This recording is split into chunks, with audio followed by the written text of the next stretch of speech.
Luc chapitre 15e, le verset 8 et 9, il est écrit: auquel femme, si elle a 10 drachmes et qu'elle en perd une, n'allume une lampe, ne balaye la maison et ne cherche avec soin jusqu'à ce qu'elle la retrouve. Lorsqu'elle l'a retrouvée, elle appelle ses amis et ses voisines et dit: réjouissez-vous avec moi, car je retrouvais la drachme que j'avais perdue. Que la paix, la grâce, l'amour, la miséricorde et l'assistance du Dieu très haut vous soient accordées au nom de notre Seigneur Jésus-Christ. Je m'excuse. Je bénis une fois de plus le Seigneur Dieu Tout-Puissant qui nous a fait faveur de son souffle de vie. C'est grâce au souffle de vie que je peux me tenir devant vous. Ça, c'est une grâce que je reçois du Seigneur. Et si tu peux m'entendre à ce moment, c'est que tu as aussi trouvé grâce devant le Seigneur. La vie est un don céleste, c'est un don divin. Bien-aimés dans le Seigneur, nous avons commencé depuis un temps. Ça, c'est la 3e intervention. C'est le 3e audio sur cet enseignement intitulé « De la mort du roi à la perte de la drachme ». De la mort du roi à la perte de la drachme. Donc, c'est un enseignement que nous avons soutiré dans les Saintes Écritures. Les thèmes a été soutiré des Saintes Écritures dans le livre de Luc. C'est en rapport avec la lecture que nous venons de faire, plus précisément dans le livre de Luc, chapitre 15e, le verset 8 et 9, là où Jésus-Christ est en train de donner l'exemple et il parle d'une femme, c'est une illustration, il parle d'une femme qui perdrait et qui avait 10 pièces d'argent, 10 drachmes, donc elle en avait 10 et elle en a perdu une seule. Alors qu'est-ce qu'elle fait? La femme, après avoir constaté qu'elle a perdu une seule lampe, une seule pièce d'argent, une seule drachme, qu'est-ce que va faire la femme? Elle va allumer sa lampe, elle va prendre le balai et balayer la maison. Ensuite, elle va chercher avec soin jusqu'à ce qu'elle retrouve sa drachme, sa pièce de monnaie perdue.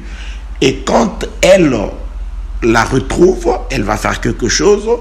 Elle va ouvrir les portes de sa maison à ses voisines et à ses amis, leur disant de venir se réjouir avec elle parce qu'elle avait retrouvé la pièce d'argent, la drachme qu'elle avait perdue. Donc, nous avons voulu, par la grâce de Dieu, Dieu nous a mis à cœur de pouvoir comprendre quelle était la pensée de Dieu à travers cette illustration ou à travers cette parabole.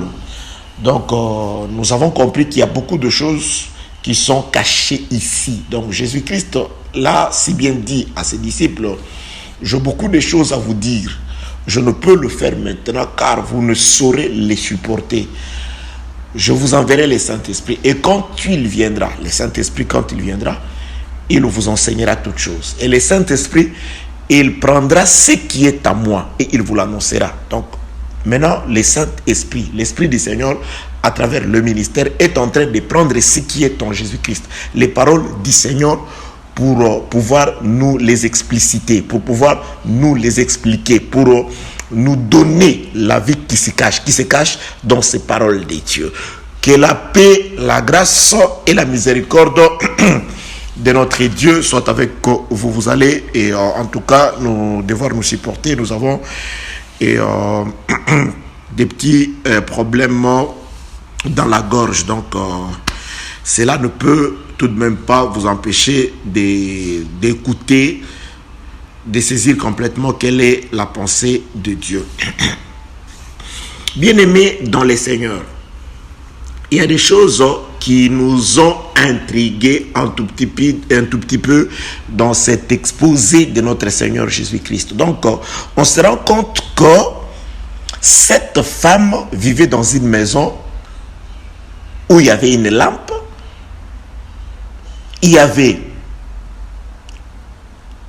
une lampe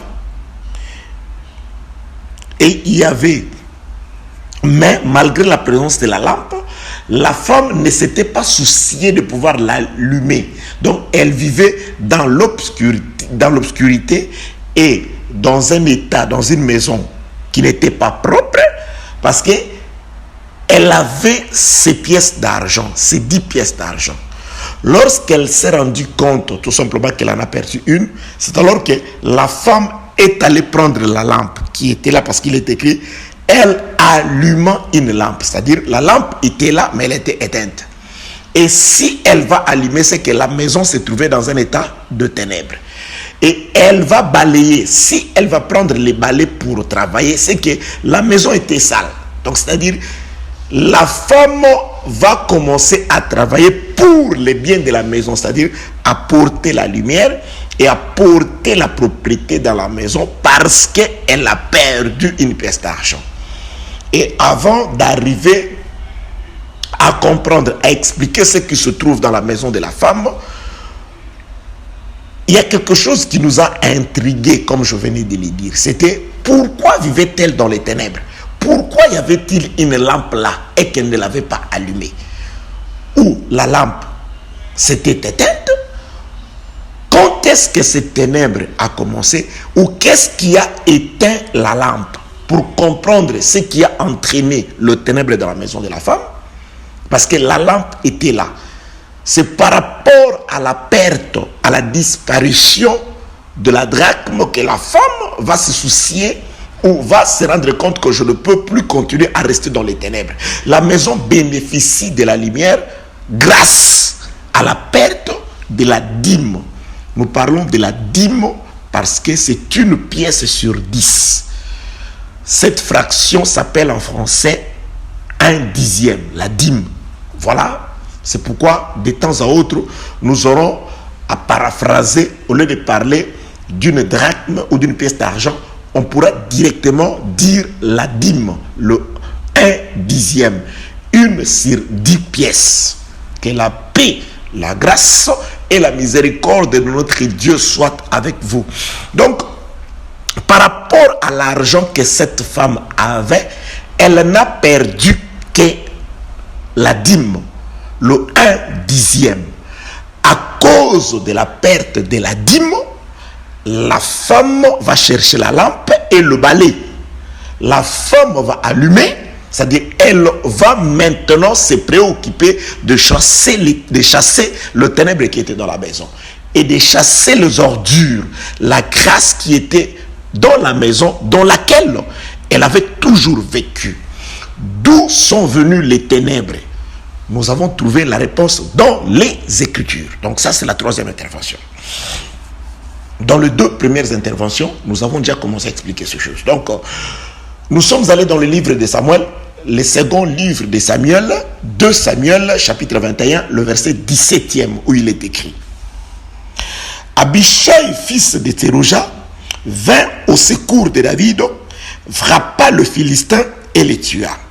Alors les gens de David jurèrent en lui disant: tu ne sortiras plus avec nous pour combattre et tu n'éteindras pas la lampe d'Israël. Qu'est-ce que nous avons compris? David, c'était un roi, le roi du royaume d'Israël. C'était celui sur la tête de qui il y avait l'huile, l'onction royale.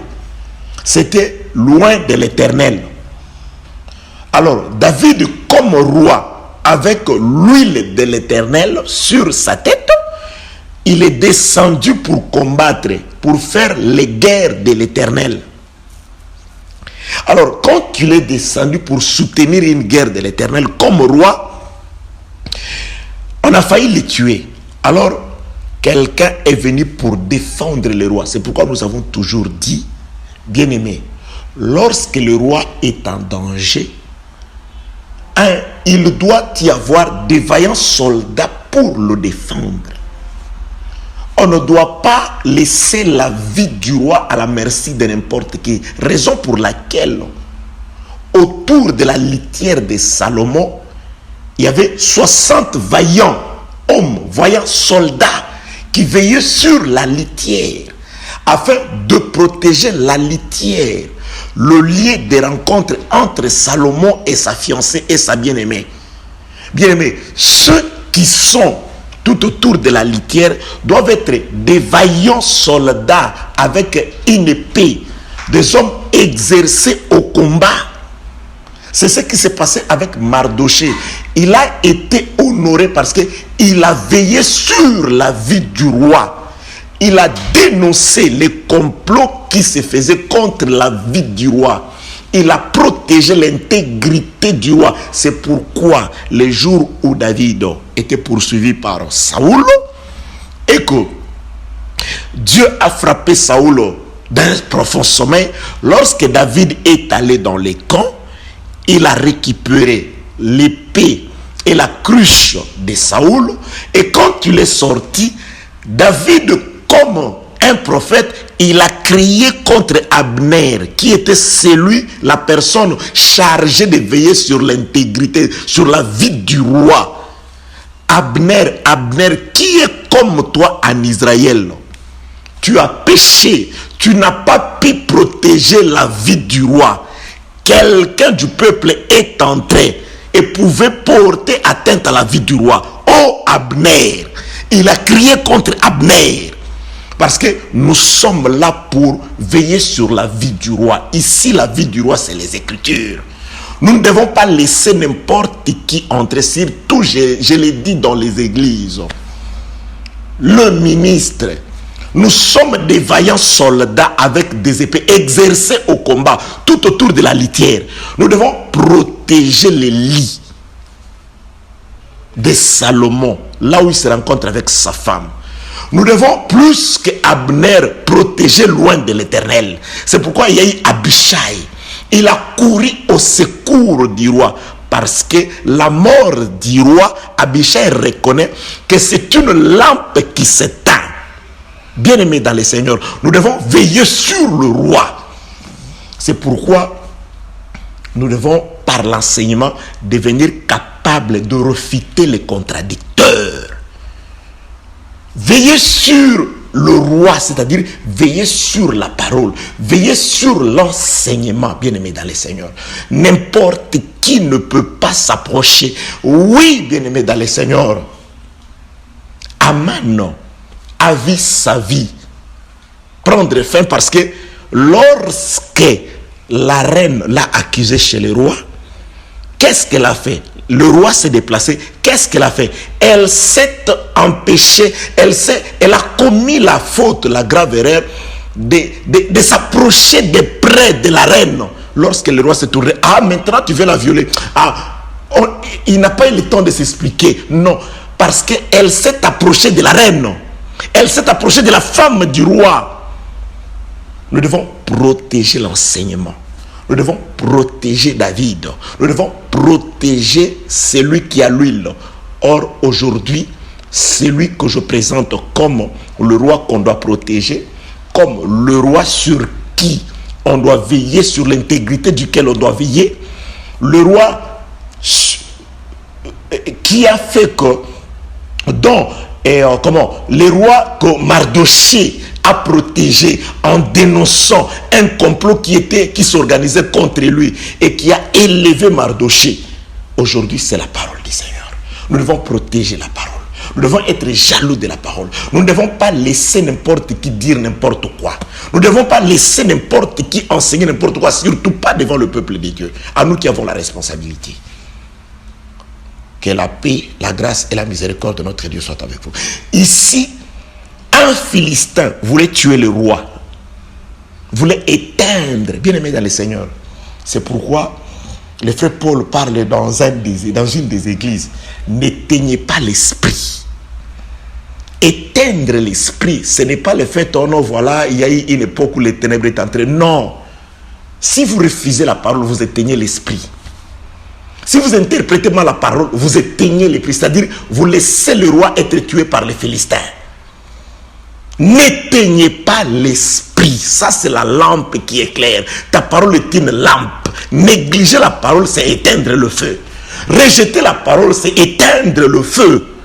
Il y a des églises qui ne le sont que de nom. Mais lorsque le roi est atteint par le P, c'est-à-dire la parole essuyée, la parole, elle est transgressée, c'est le péché qui entre dans l'assemblée.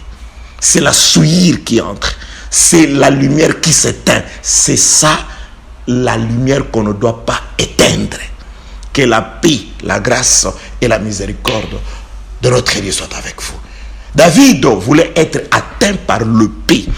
Abishai s'est précipité. Il est allé, non, je ne dois pas laisser la lampe s'éteindre. Je dois protéger la parole. Car ici, il y a l'huile. L'huile sur la pierre. Ici, il y a l'huile de l'Éternel. Bien-aimé, la parole de Dieu. J'ai déjà vu dans le monde, je crois, beaucoup d'années passées, quand on était encore enfant, voilà, jeune. Il y a eu un garde du corps d'un président aux États-Unis. Je ne sais pas si c'était qui le président, Jimmy Carter. Il a pris la balle à la place de son président parce qu'il est formé pour ça. Il a accepté de mourir à la place de son président.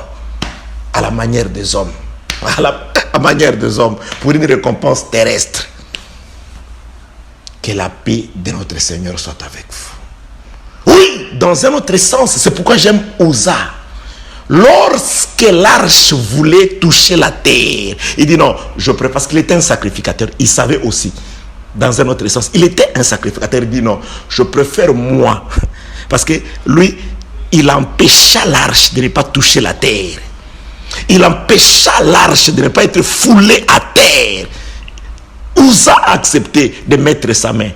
Il a été frappé à la place de l'arche. L'arche a été protégée, mais Uza est mort. C'était aussi l'ombre de notre Seigneur Jésus-Christ. Oui, lui, il est mort pour la vérité.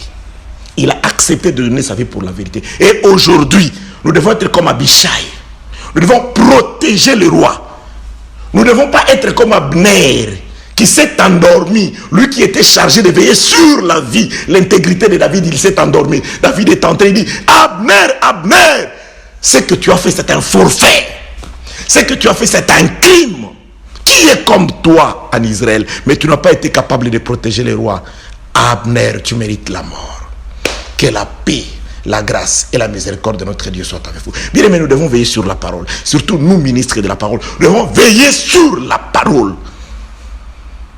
Mettre l'amitié à côté.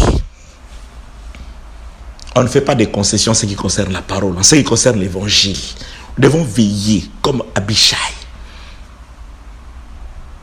Abishai, fils de Tserouja, vint au secours de David et frappa les Philistins. Il délivra le roi. Voilà un soldat, un vaillant. Il combat, il a l'œil sur le roi. Il combat, il défend, il a l'œil sur le roi. Ça, c'est un soldat. Ça, c'est un ministre de Dieu. Nous veillons sur la parole, sur l'authenticité de la parole. Car la parole, c'est une pierre qui doit constituer l'autel. La pierre qui constitue l'autel, elle ne peut être taillée. On ne peut faire passer les ciseaux. On doit la conserver intacte. Que la paix, la grâce et la miséricorde de notre Dieu soient avec vous. C'est le coin de la chevelure de l'enfant d'Israël, d'un sacrificateur, qui ne peut être rasé parce que l'huile descend sur elle.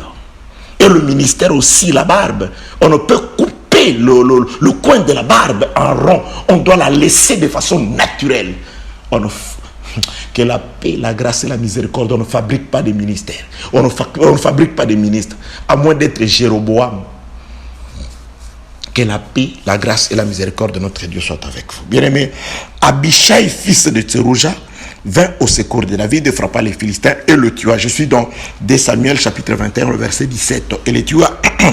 Alors les gens de David jurèrent et dirent, en lui disant plutôt, Tu ne sortiras plus avec nous pour combattre et tu n'éteindras pas la lampe d'Israël. C'est-à-dire, la mort du roi, c'est l'extinction de la lampe. Voilà. Et c'est ce que nous avons compris. Donc, si un roi meurt, c'est lui qui a l'huile sur sa tête, donc c'est une lampe qui s'éteint. Donc, le ténèbre. Or, la lampe est allumée pendant la nuit. Donc, c'est-à-dire, les ténèbres doivent régner dans ce royaume-là. Donc, la mort de David serait l'extinction de la lampe et les ténèbres gagneraient Israël. C'est pourquoi on doit tout faire pour protéger le roi. Jusqu'à dire, bon, le roi, ta place n'est pas ici. Toi, tu restes là-bas, tu nous laisses. Nous allons le voir dans la guerre contre Israël, d'un côté David et de l'autre côté Absalom. Nous allons voir. Quand David voulait sortir pour aller combattre, non, David, toi tu ne sors pas, toi tu vas rester. Parce que toi tu es comme 10 000 d'entre nous. On peut tous nous atteindre, il n'y aura pas de problème. Mais lorsque toi seul meurs, c'est un problème.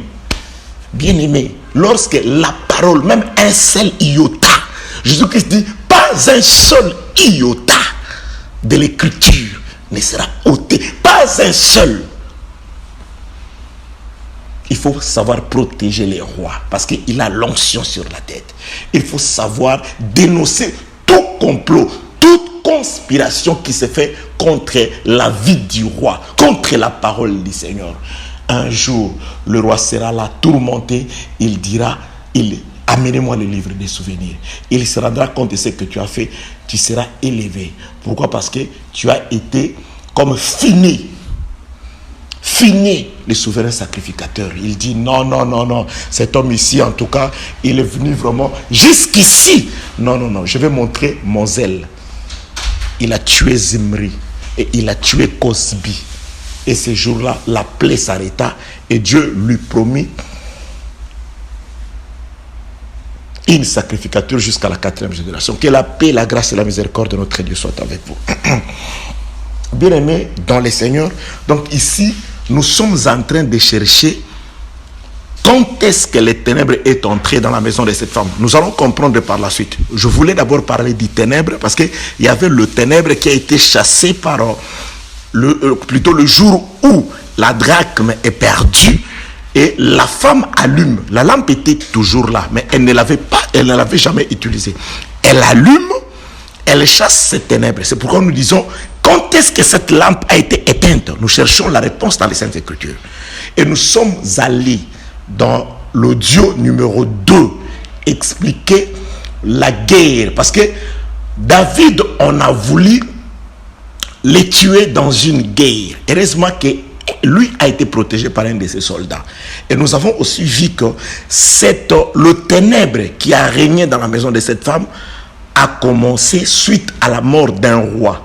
Nous sommes partis dans les Écritures pour comprendre que le roi qui est mort, c'était l'homme d'Adam. Donc Adam est mort. Quand est-ce que Adam est mort? Il est mort les jours où il a désobéi, les jours où il a écouté la voix de sa femme. Je viendrai. C'est ça le péché d'Adam. D'abord, c'est d'écouter la voix de sa femme. Ça, c'est le péché d'Adam. Puisque tu as écouté la voix de ta femme. Donc, il a écouté d'abord la voix. Parce que Adam est allé manger. Parce que il a écouté la voix de la femme. Si la femme n'avait pas parlé, Adam ne serait pas venu au secours de la femme, devenir comme la femme. C'est pourquoi aussi l'agneau est mort parce que Dieu a écouté la voix d'une femme en Égypte. J'ai écouté le cri de mon peuple, d'Ève. Je vis sa souffrance et je suis descendu. C'est-à-dire, Ève, sous forme d'Israël en captivité, dans la souffrance, dans l'esclavage en Égypte, elle a crié. Et Dieu a écouté comme Adam, il est descendu. Il devait mourir en Égypte sous forme d'agneau. Que la paix, la grâce et la miséricorde de notre Dieu soient avec vous. Donc Dieu a aussi écouté la voix d'une femme. Il est descendu. Adam aussi avait écouté la voix d'Ève. Elle a écouté la voix. Puisque tu as écouté la voix de ta femme, voilà. Que la paix, la grâce et la miséricorde de notre Dieu soient avec vous. C'est pourquoi nous avons dit aussi que la lampe a été éteinte dans une guerre. La guerre était entre deux royaumes. Le royaume animal, dirigé à sa tête avec les serpents, parce qu'il est écrit que le serpent était le plus rusé de tous les animaux. Les animaux sont rusés, lui, c'est la tête de tous les animaux. Ça, c'est le royaume animal. Et il y avait un autre royaume. C'était le royaume d'Adam. Et son peuple, c'est la femme. Parce qu'aujourd'hui, Jésus-Christ, il règne sur une femme, l'Église. Quoi qu'il soit le maître de toutes choses, mais il ne règne pour le moment que sur l'Église, ce qui est sa femme. Adam, quoique le maître de tous les jardins, mais il ne régnait que sur, automatiquement, totalement, sur la femme. Parce que la loi était, la femme te sera soumise, les besoins de la femme iront vers toi, et toi tu domineras sur la femme.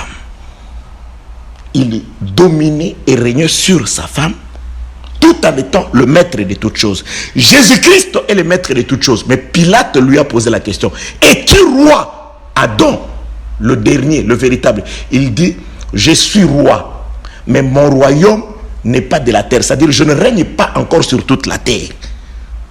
Je ne règne que sur une femme. Il dit: oui, je suis roi. C'est ce que tu dis. C'est ce qu'aussi Pilate a écrit, le roi des Juifs. Et le frère Paul explique que est juif, c'est lui qui a la foi d'Abraham. Donc pas eux, nous sommes le véritable juif spirituellement. Il est notre roi, il ne règne pas sur eux. Et ils ont dit: nous ne connaissons pas cet homme, nous avons pour roi César. Donc ils ont choisi César. Donc il est resté notre roi, il règne dans notre cœur. Lorsque nous lui sommes soumises comme épouses, dans l'obéissance, et lui il régnera, il règne sur nous. Il accomplit aussi nos désirs. Que la paix, la grâce et la miséricorde de notre Dieu soient avec nous. Donc, il y a eu un soldat, un roi, qui s'appelle le serpent. C'est une appellation. Il s'est attaqué, pas à Adam, au roi. Non, il ne combat pas contre le roi. Il descend, il vient combattre contre la femme d'Adam. C'est ce qui se passe aujourd'hui. Le diable nous combat aujourd'hui. Parce que nous sommes la femme d'Adam, nous sommes la femme de Christ. Et nous avons la promesse de la vie éternelle. Parce que le diable combat la vie éternelle qui est en nous. Parce que c'était Adam qui avait la vie éternelle tant qu'il obéissait. Et la vie d'Adam répercutait aussi dans la vie de sa femme. Que la paix, la grâce et la miséricorde de notre Dieu soient avec vous. Donc, lorsque le serpent s'est attaqué à la femme, il a fait chuter la femme. Et la femme a entraîné son mari dans sa chute. C'était le jour où une lampe s'est éteinte. Un roi est mort. Ok, je prends une autre illustration. Que la paix, je vérifie le temps, la grâce et la miséricorde de Dieu soient avec vous dans le nom puissant de notre Seigneur Jésus-Christ. Bien-aimés, ne vous perdez pas. Nous avons certes aujourd'hui une difficulté de pouvoir nous exprimer, donc voilà, la gorge s'est fait un tout petit peu sèche et on souffre un tout petit peu, mais il n'y a pas de souci. Cela ne nous empêche pas de pouvoir vous faire comprendre la pensée du Seigneur. Bien-aimés dans les Seigneurs, que la paix, une fois de plus, la grâce, la miséricorde, l'amour de Dieu soit avec vous au nom de Jésus-Christ. Nous sommes dans la maison d'une femme.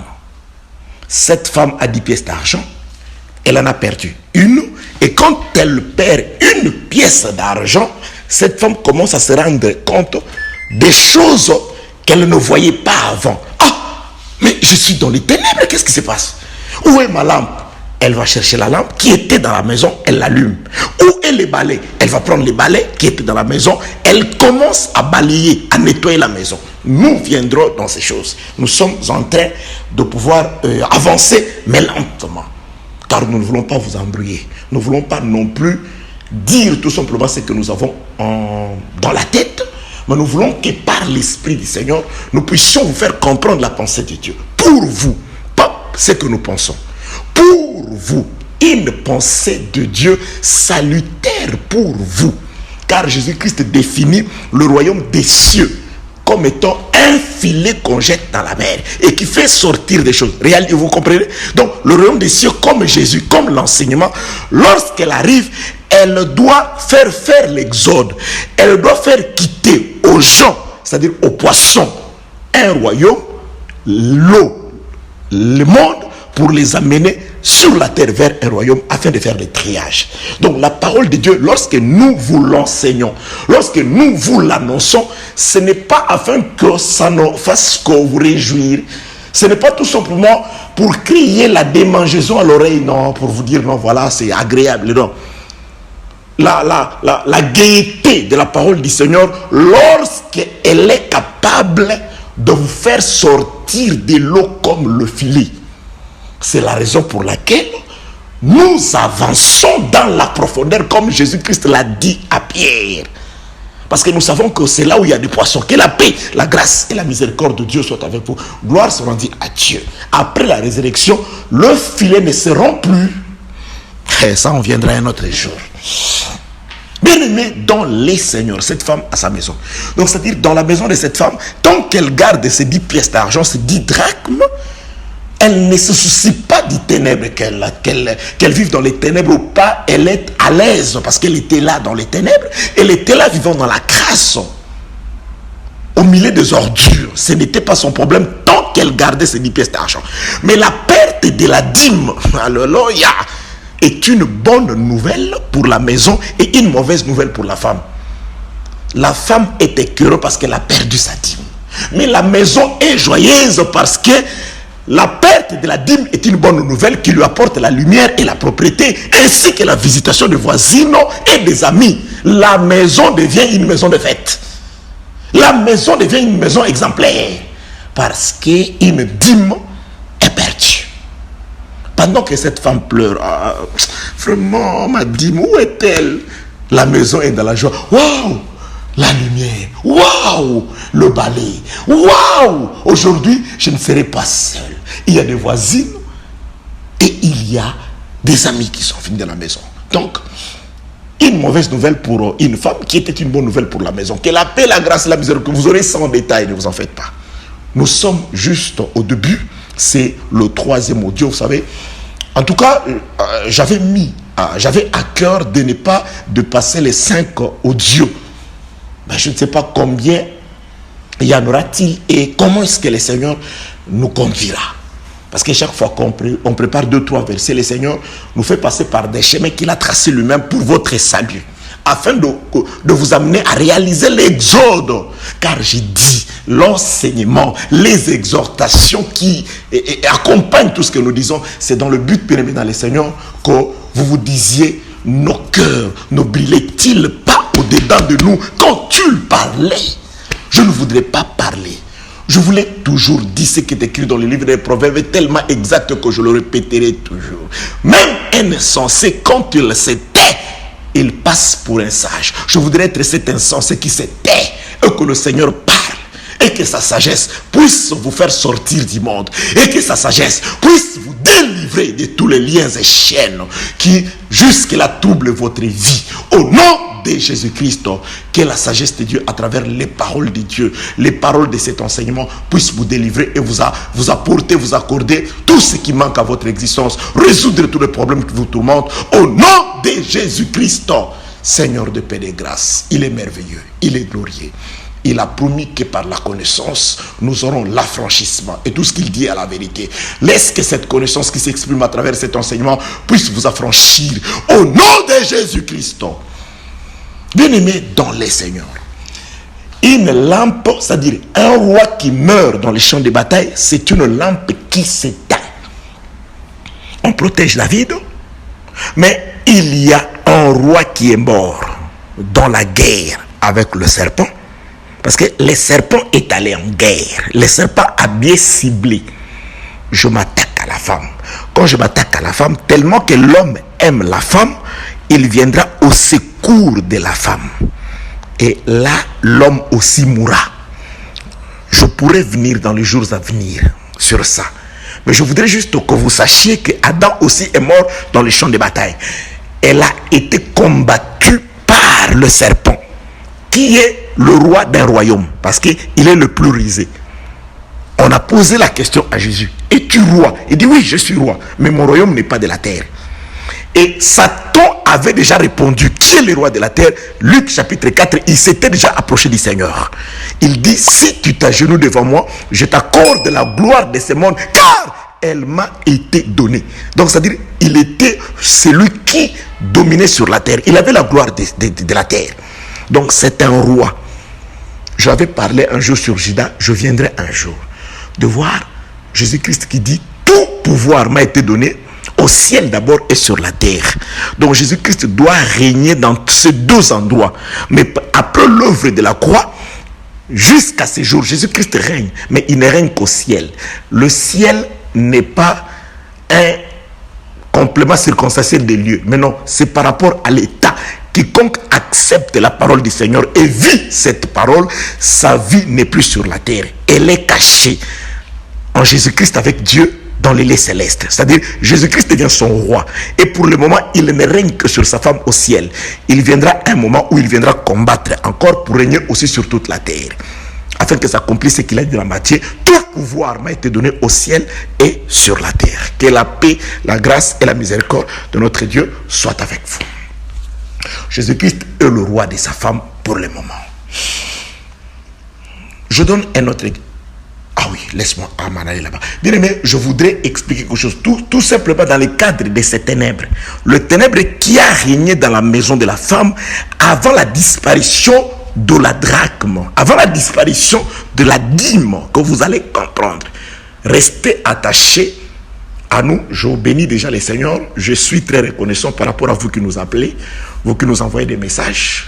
En tout cas, ça c'est une bonne chose. Sachez que vos encouragements, tout ce que vous dites, en tout cas, nous fortifie et permettent à ce que nous puissions, comme à ces moments, il est au-delà de minuit, mais nous sommes là en train de pouvoir réaliser ces audios après avoir aussi passé beaucoup de moments. On pouvait s'y reposer, mais on les fait parce que Dieu nous a mis à l'esprit et à cœur de les faire, et parce que nous sentons du répondant par rapport à ce qui s'est fait. Que la paix, la grâce et la miséricorde de Dieu soient avec vous. Donc, il y en a beaucoup. Vous qui nous demandez parfois, il y en a tellement assez les audios qu'il est difficile. Allez tout simplement, pour ceux qui ont la facilité, en tout cas, de naviguer dans YouTube. Je sais que pour certains, c'est beaucoup trop coûté, vu que l'Internet dans certains milieux est encore vraiment très cher. Mais si vous en avez la possibilité, allez sur YouTube, tapez tout simplement Apôtre Blanchard Ingala. Donc, vous aurez, je crois,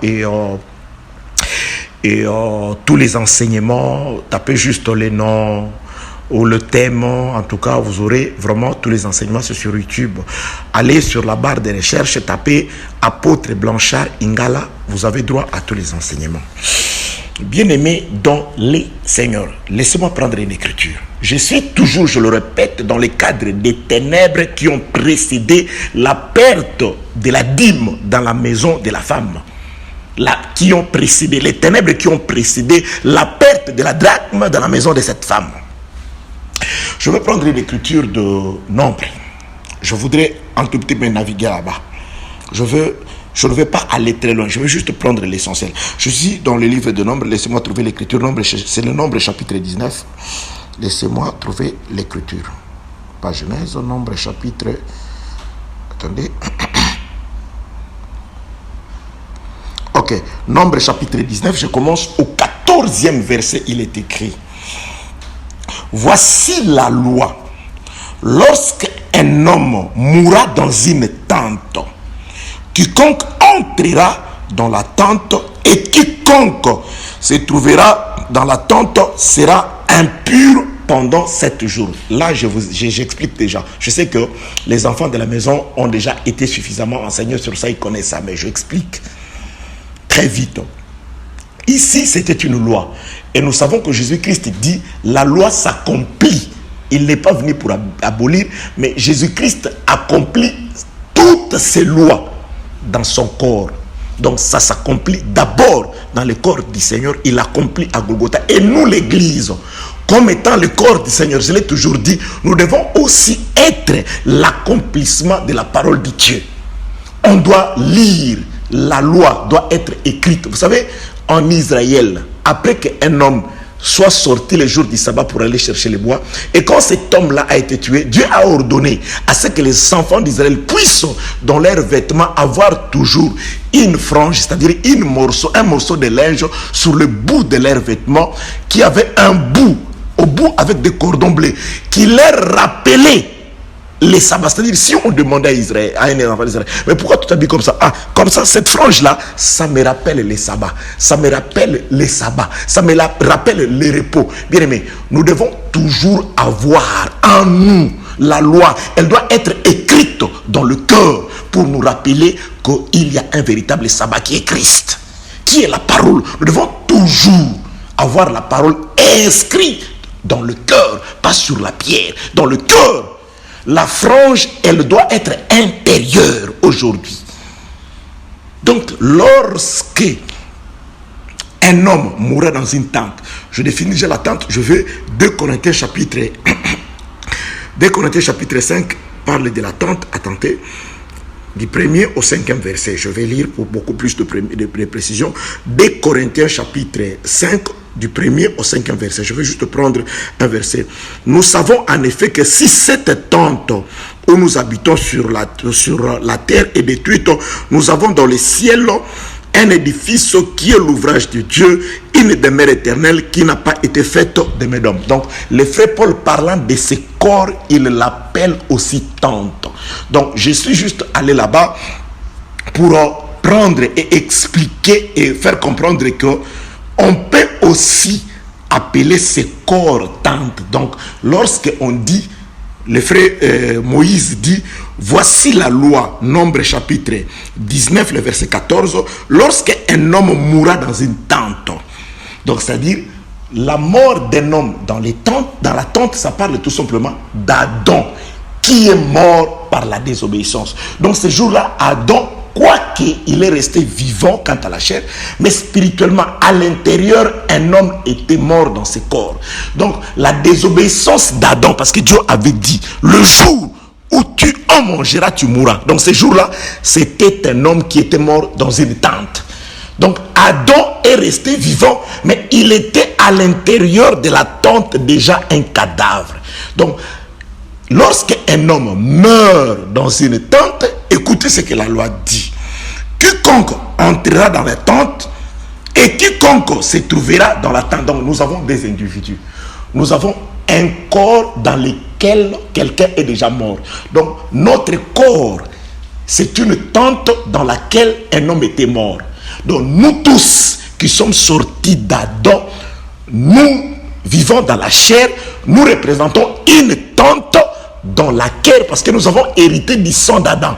Donc, ce corps que nous portons, c'est une tente dans laquelle un homme est mort au jardin d'Éden. Donc, Adam mourant au jardin d'Éden, donc c'était une personne qui était morte dans une tente. Donc, nous tous vivons dans cette tente. Donc, c'est une tente dans laquelle un homme est mort. Écoutez ce que dit la loi. Si quelqu'un d'autre, donc nous avons déjà un cadavre, ça c'est un, ça c'est Adam qui est mort, et toute personne qui vient, qui se trouve dans la tente, c'est-à-dire lorsque nous naissons dans cette chair, nous participons automatiquement à la mort d'Adam, c'est-à-dire nous devenons impurs, parce que la Bible déclare, lorsque un homme mourra dans une tente, quiconque, premièrement, entrera dans les tentes, et quiconque se trouvera dans les tentes sera impur pendant 7 jours. Donc, par le péché d'Adam, nous tous qui sommes nés dans cette chair, c'est-à-dire nous nous retrouvions dans la tente. C'est-à-dire nous sommes habitants de cette tente. Parce que nous avons 2 catégories de gens. Nous avons celui qui se trouve dans la tente. L'homme meurt dans la tente. Lui, il se trouve dans cette tente-là. Il est impur. L'impureté, il est innocent. Mais le fait tout simplement de se retrouver dans une tente morbide où il y a un cadavre, la personne devient automatiquement impure. C'est pourquoi David chante, il dit, ma mère m'a conçu dans l'iniquité. La première naissance, quant à la chair, nous participons au péché d'Adam. C'est-à-dire, nous naissons dans l'attente. Nous nous retrouvons dans l'attente. Donc, l'impureté, nous sommes déjà impurs. Et il y a une seconde catégorie. On dit, où celui qui entre, il y a quelqu'un qui a quitté le ciel et qui est venu aussi pour nous secourir, qui a écouté notre voix. Il est venu, Jésus-Christ. Et lui aussi, quand il est entré dans ce corps, c'est ce que la Bible dit, il a participé au péché. Il est devenu péché. Attention, lui, il ne l'a pas commis, mais il est devenu. Il est venu dans une chair semblable à celle du péché. Donc lui, c'est celui qui vient entrer dans l'attente. C'est-à-dire, il devient comme nous. Pourquoi? Parce qu'il était dehors, il vient entrer dans le monde. Il vient entrer, il va porter. Il vient comme un homme, comme un simple homme. Il devient aussi impur comme nous. C'est ça Adam. Adam, sa femme a mangé. Il a écouté la voix de sa femme par amour. Il va manger, il devient comme sa femme. Donc, nous avons été éloignés de Dieu dans ce corps du péché pour nous sauver. Jésus-Christ va quitter la gloire, il va revêtir le corps du péché pour devenir comme nous, afin de nous sauver. C'est pourquoi il est écrit dans le livre d'Ecclésiaste, d'où va le mieux qu'un. Si les deux tombent, l'un relève l'autre. Il n'est pas écrit que si l'un tombe, non, les deux doivent tomber. Donc c'est-à-dire, nous étions avec Christ, nous sommes tombés et lui aussi doit tomber, devenir comme nous.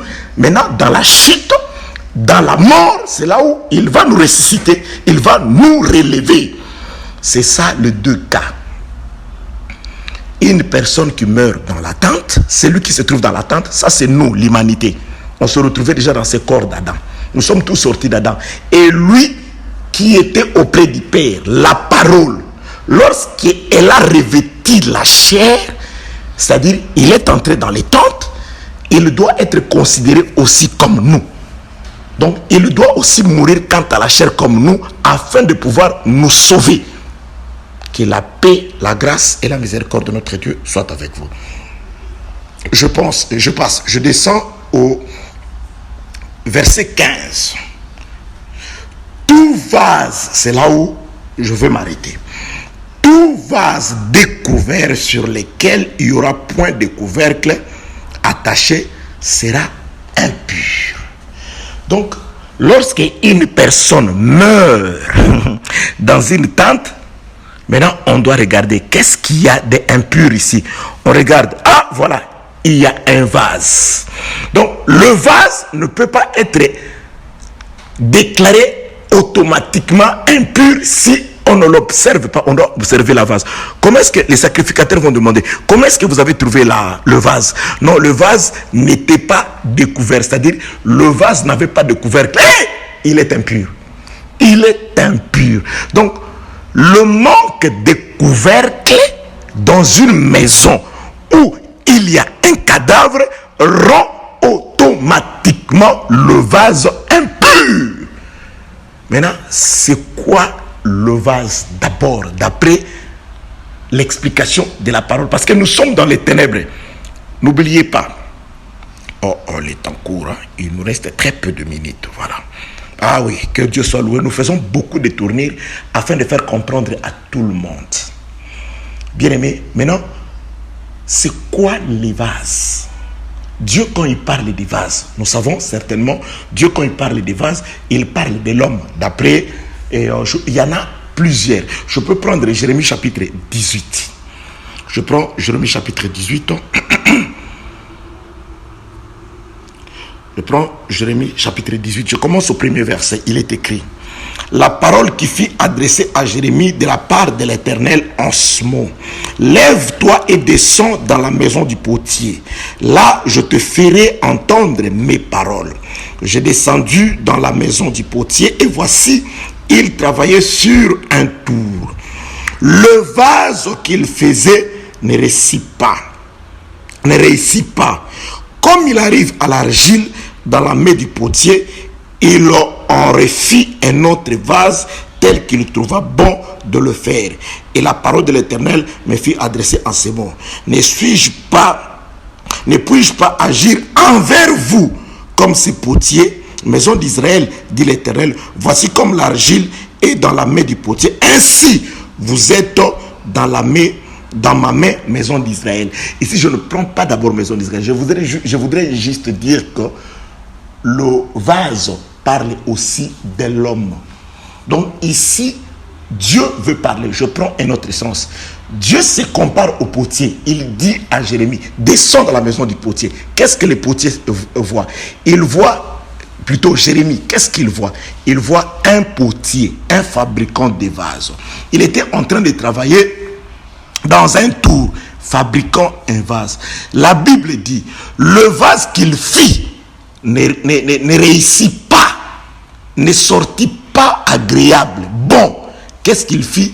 Il en défit, c'est-à-dire il détruisit les premiers vases avec le même argile, il en fit un autre. Ici, nous avons deux vases. Donc, le second vase ne peut pas venir si le premier n'échoue pas.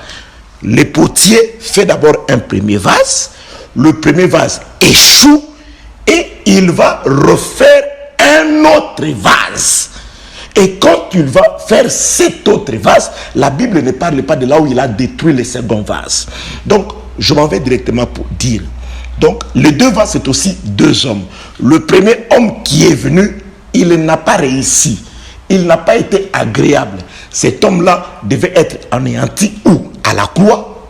Parce que la croix, c'était l'abolition d'une ordonnance, l'abolition d'un sacerdoce, l'abolition d'un homme, d'un premier Adam, par la mort de Jésus-Christ. C'était l'abolition d'une ordonnance. C'était l'abolition d'un homme. C'était l'abolition d'un sacerdoce. C'était l'abolition d'un peuple. Dieu a aboli le premier Adam et il en a fait le second Adam. Donc, c'est-à-dire, Dieu a aboli le premier sacerdoce parce que c'est un sacerdoce, dit le frère qui a écrit la lettre aux Hébreux, où il y avait des défauts. C'est un sacrifice, un sacerdoce qui avait vieilli. Ce qui a des défauts, c'est que ça n'a pas réussi. Dieu l'a aboli, Dieu l'a anéanti.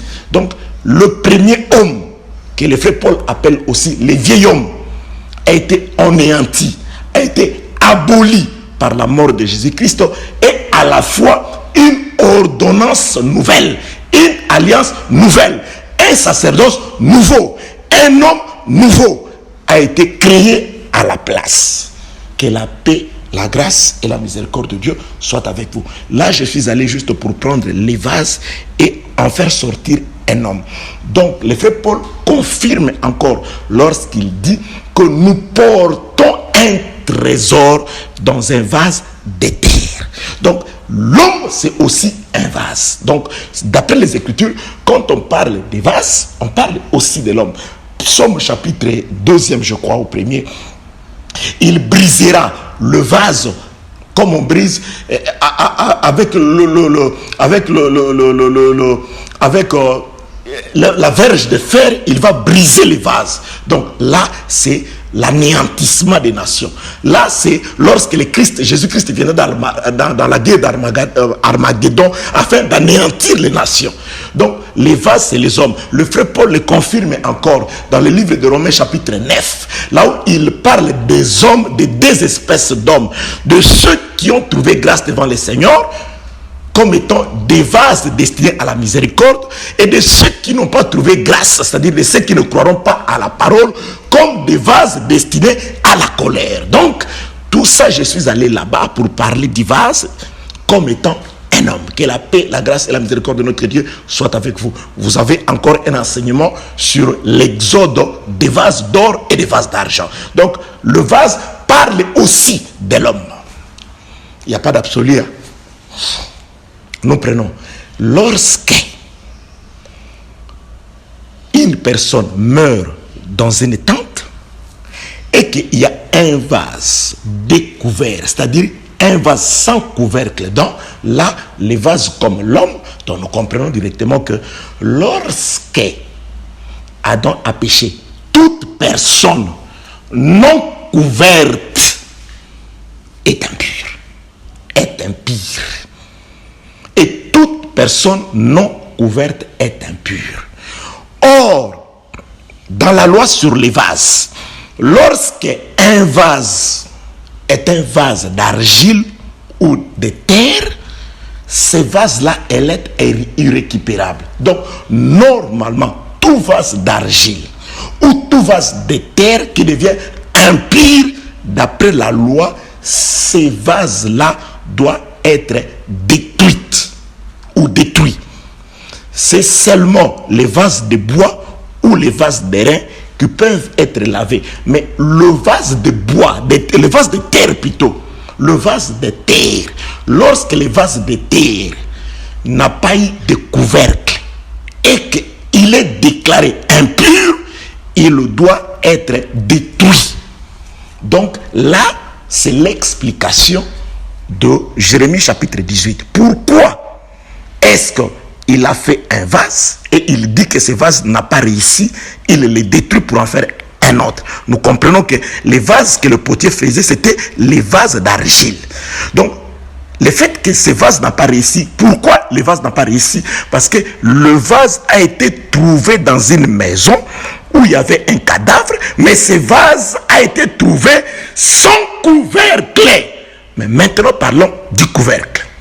C'est pourquoi je te dis aussi, frère, toutes les fois que nous vivons dans ce monde, si tu n'as pas le couvercle, sache que tu seras détruit. Sache que ton impureté reste. Nous sommes dans le corps d'Adam, mais nous devons être ces vases qui conservent le couvercle. Si tu es à découvert, si tu n'as pas de couvercle, c'est que tu es impur, tu seras détruit. Tu es un vase destiné à la colère, tu seras détruit. La verge de fer te détruira. Que la paix, la grâce et la miséricorde de notre Dieu soient avec vous. Maintenant, pour comprendre c'est quoi le couvercle, je rentre dans le livre de la Genèse. Aujourd'hui, j'ai fait beaucoup de démarches. Je suis dans le livre de la Genèse, chapitre 1er. Laissez-moi lire. Attendez. Laissez-moi lire juste les 2 premiers versets.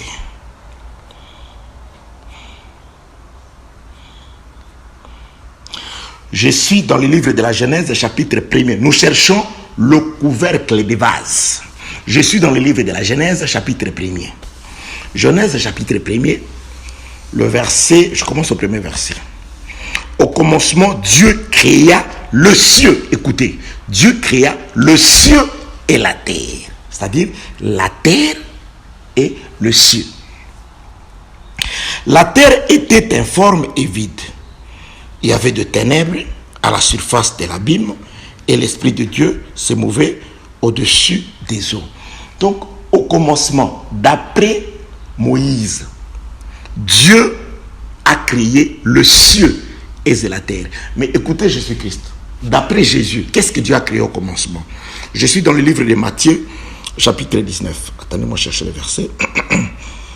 Matthieu, chapitre 19. Je prends le verset 4. Jésus-Christ dit ceci.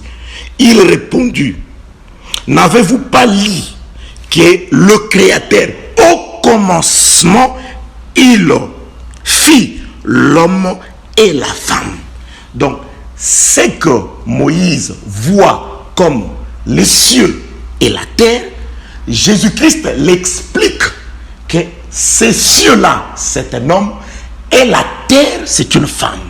Donc, au commencement, Dieu a créé l'homme et la femme. Oui, le ciel, c'est l'homme. Par rapport à ce qui est écrit dans le livre aux Hébreux, Jésus-Christ qui a traversé le ciel, un tabernacle céleste. Donc les cieux, c'est un tabernacle. Or, le tabernacle veut dire Emmanuel. Donc Emmanuel, c'est Dieu au milieu de nous. Dieu a été au milieu de nous en Jésus-Christ. Donc Jésus-Christ a traversé le tabernacle de sa chair. Donc les cieux, c'est Christ, c'est l'homme. La terre, oh terre, ta terre sera appelée épouse. Donc la terre, c'est la femme. Donc au commencement, le ciel et la terre, c'est aussi l'homme et la femme. Donc la terre, c'est une femme. Donc la terre, c'est l'humanité. Le ciel, c'est Christ. Donc au commencement, Christ était ensemble avec la femme.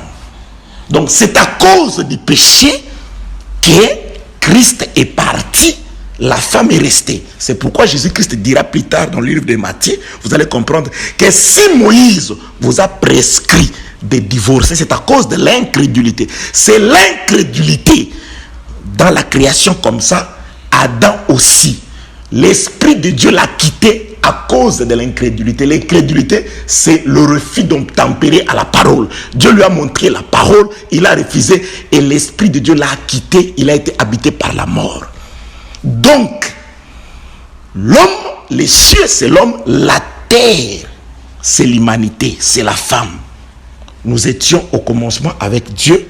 Nous avons péché, Dieu nous a laissé. Qui le dit? Jérémie le confirme. Je suis dans le livre de Jérémie, chapitre 4. Nous allons beaucoup lire aujourd'hui. Jérémie, chapitre 4, le verset, je crois c'est le verset 23. Laissez-moi chercher pour vous. Jérémie, chapitre 4, le verset 23. Écoutez ce que Jérémie dit. Il confirme ce que j'ai dit. Qu'est-ce que j'ai dit? J'ai dit qu'au commencement, nous étions avec Christ. Nous avions l'Esprit de Dieu par Adam. Nous vivions éternellement par l'Esprit de Dieu dans l'obéissance qui était en nous. C'est à cause du péché, de l'incrédulité, que le divorce a été prononcé. Que nous avons l'humanité, l'homme, Adam, avec sa femme, nous avons été chassés. Nous nous sommes éloignés de Dieu.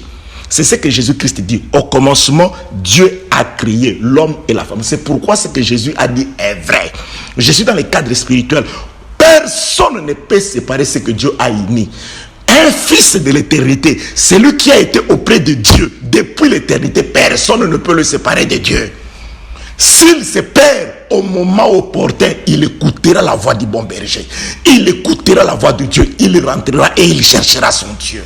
Pourquoi? Parce que personne ne peut séparer ce que Dieu avait déjà uni au commencement. Je parle des véritables fils de l'éternité. Je parle de ceux pour qui Jésus-Christ dit: ô Père, voici ce que tu m'as donné. Je n'ai perdu aucun d'eux, sauf l'infiltré, le fils de la perdition. Mais quant à ceux que tu m'as donné, je ne peux perdre aucun. Pourquoi? Parce que au commencement, nous étions unis avec eux. Ils ont été perdus pendant un temps et je suis venu, j'ai parlé, ils ont reconnu ma voix, ils m'ont suivi. C'est pourquoi quand nous parlons, ceux qui sont de Dieu, ils reconnaissent la voix du Maître. Ils nous suivent. Que la paix, la grâce et la miséricorde de notre Dieu soient avec vous. Nous sommes dans une démarche. Nous cherchons les ténèbres dans la maison de cette femme qui a perdu sa dîme. Aujourd'hui, nous sommes dans le livre de Genèse chapitre 1er. Nous avons compris qu'au commencement, Dieu a créé l'homme, la femme, la créature, les hommes et Dieu. Nous étions avec lui en Adam. Nous avons péché en Adam. Il nous a chassés. Nous avons été séparés. Une lettre de divorce nous a séparés, nous a chassés. Que la paix, la grâce et la miséricorde de notre Dieu soient avec vous. Maintenant, l'homme, l'humanité, nous représentons aussi la terre, la femme, nous représentons un vase. Nous sommes un vase. Maintenant, écoutez ce que Jérémie dit. Jérémie chapitre 4, le verset 23. Je regarde la terre et voici, elle est informe et vide. Jérémie maintenant, il vient nous expliquer. Mais au commencement, Dieu a créé les cieux et la terre. Les ciels et la terre étaient ensemble parce que Dieu ne peut pas créer une chose mauvaise. Tout ce que Dieu crée, c'est bon. Donc, si la terre est devenue informe et vide, c'est qu'il s'est passé quelque chose. Donc, écoutez-moi très bien, le verset 1er et le verset 2 de la Genèse chapitre 1, il s'est passé des choses là, entre les lignes. Entre les lignes. Jérémie explique ça ici. Il dit, Jérémie chapitre 4, verset 23, je regarde la terre et voici, elle est informe et vide. Donc là, Jérémie, il voit Genèse chapitre 1er, le verset 2. La terre était informe et vide. Jérémie voit maintenant la terre. Il dit, je regarde la terre et je vois, elle est informe et vide. Après, Jérémie va expliquer pourquoi. Qu'est-ce qui a fait que la terre devienne informe et vide? Jérémie explique, il dit.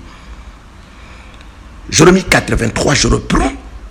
Je regarde la terre et voici, elle est informe et vide. Le ciel et l'air lumière a disparu. Oh, voilà. La terre est devenue informe et vide parce que la terre a perdu quelque chose. La terre a perdu son mari. Parce que nous avons expliqué que la terre, c'est la femme. La femme est devenue informe et vide parce que selon Jérémie, dans la vision que Dieu lui a donnée, parce que le mari, le ciel a disparu. Et lorsque le mari disparaît, automatiquement, le mari disparaît avec la lumière. C'est ce que Jérémie dit.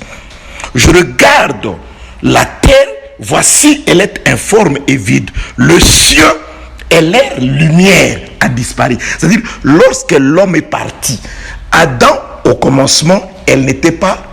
Adam, quand il était avec Dieu, quand il obéissait Dieu, il était avec Dieu.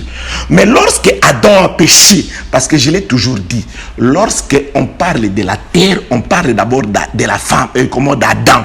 Adam, c'est ça la véritable femme de Dieu, la femme dans laquelle Dieu a mis sa sémence, sa parole. Ève, c'est une dérivée qui est dans Adam. On parle d'abord, moi je parle d'abord d'Adam comme étant la terre, la femme. Adam, la terre, avait l'esprit de Dieu. Maintenant, Adam a perdu la forme, est devenu creux, c'est-à-dire vide, lorsque le ciel a disparu. Quand est-ce que le ciel a disparu? Jésus-Christ le répond, c'est à cause de l'incrédulité. Lorsque l'incrédulité, c'est-à-dire Adam a chuté, Dieu dit, voici mon esprit, et ne restera plus dans l'homme. Empêchons-les de vivre éternellement. Chassons-les. Mettons-là une barrière. L'homme a été chassé. C'est-à-dire, c'était le jour du péché où le ciel, l'homme, c'est-à-dire la terre est restée sans couvercle. C'est-à-dire, la terre est restée sans mari. La terre est devenue un vase découvert. Un vase qui n'était plus fermé. C'est-à-dire, elle est devenue propre à toutes sortes de souillures. C'est pourquoi j'ai dit, toute personne qui n'a pas Christ est semblable à un vase sans couvercle, vivant dans ce corps qui sera détruit parce que ton impureté reste. Ce qui chasse l'impureté, c'est le couvercle. Or, le couvercle de la terre, c'est le ciel. Et le ciel, quand il est là, il vient avec la lumière. C'est pourquoi j'ai dit ceci. Le péché d'Adam, c'est-à-dire Adam est resté un vase sans couvercle. Or, le couvercle, c'est le ciel. Le ciel marche avec la lumière. Donc, le péché a entraîné le couvercle du vase.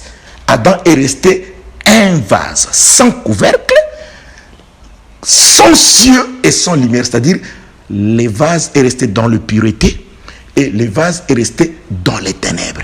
Et la Bible déclare que l'homme qu'on trouve dans la maison ou qui entre dans la maison, il restera impur pendant 7 jours. Que la paix, la grâce et la miséricorde de notre Dieu soient avec vous. Je vais paraphraser. Qu'est-ce que je voulais dire aujourd'hui? Je fais beaucoup de tournures pour dire ceci. La loi disait dans le livre de Nombres, chapitre 19, à partir du verset 14, 15 et 16. Lorsque une personne meurt, un cadavre dans une tente, si on trouve un vase, on va regarder. Si le vase est fermé, c'est que ce vase reste pur.